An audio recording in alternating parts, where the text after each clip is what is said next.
Orsola de Castro has been campaigning for the rights of factory workers all over the world. And speaking to me in London, she said that this isn't a new problem or any type of a new phenomenon.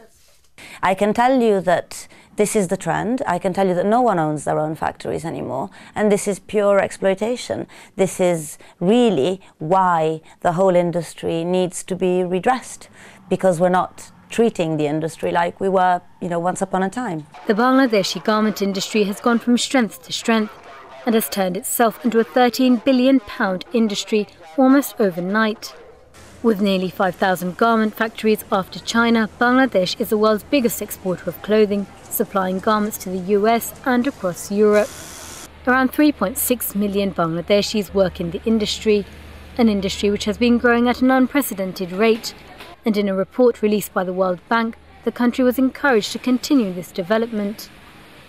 The industry makes up about 80% of the country's annual GDP. A growing annual GDP which has bucked the trend in comparison to so many other countries over the world and has been consistently growing at around 6% over the last 17 years. It's an industry the country is heavily proud of, but at what cost is this development taking place?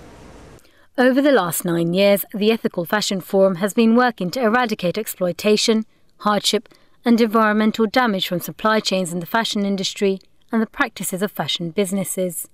When we began, less than a fifth of the brands showing at London Fashion Week were sustainable, defined themselves as having an ethical focus. This time round, in February this year, almost a third of all the brands, which is enormous if you think about it. And those brands may not be the largest brands, but they are often the most influential.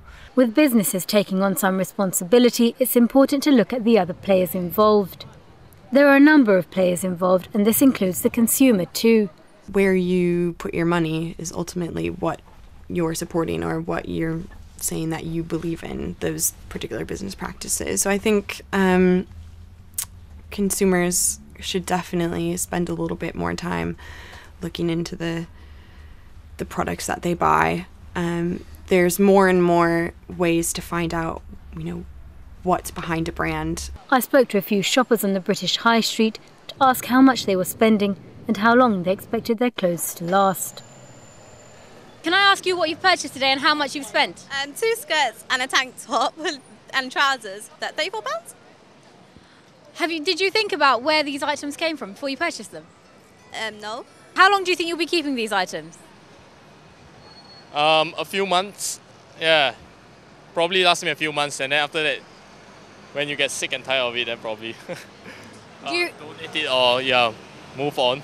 I'm on a budget, so I thought, let's go get something cheap and cheerful, and enjoy the summer, so wear something new as well. If the luxury industry hadn't placed itself so high and have such enormous margins price-wise, we wouldn't have its opposite, which is the high street. Luxury fashion doesn't have to be so expensive in the sense that it doesn't reflect the time. For instance, a handbag doesn't cost a fortune because it takes a long time to make it. It costs a fortune because it's been decided that it is a luxury product. So as a result, we have, over the last 30, 40 years, created an imbalance. In the era of fast fashion, we buy, we throw away, we buy again, and we continue to do the same.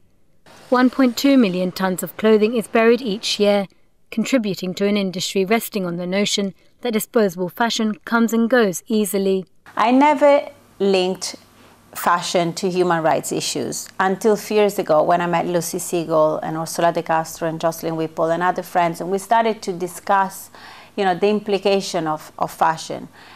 In the last few years, this huge phenomenon of fast fashion, which makes us buy, millions of clothes at a pace that is completely, unsustainable, obviously created a demand from the brands for a very, very quick supply.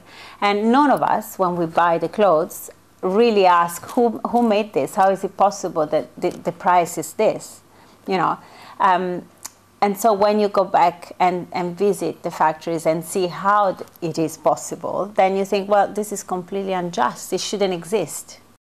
We often don't consider who we are purchasing from and what stages the clothes on our back travels through before it reaches us. we're treating other countries and other people like they were, you know, our own playground.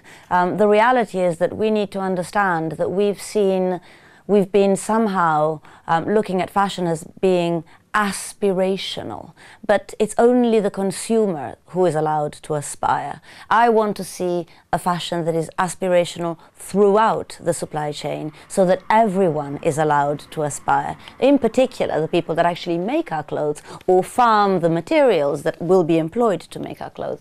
And this is, I think, this is the rally, this is the change, this is what needs to happen. We need to understand that there is almost like a chemical transfer between the person that made your own clothing and yourself. You know, there is a relationship, there is a thread, and that thread needs to be respected throughout. The garments industry is worth hundreds of billions of pounds, and when compared to 20 years ago, it's thought we consume 4 times the amount of our predecessors. Disconnected from the impact of our choices, we have to acknowledge changes must come into place. Are they changes we're prepared to make? And if not, can we accept the repercussions?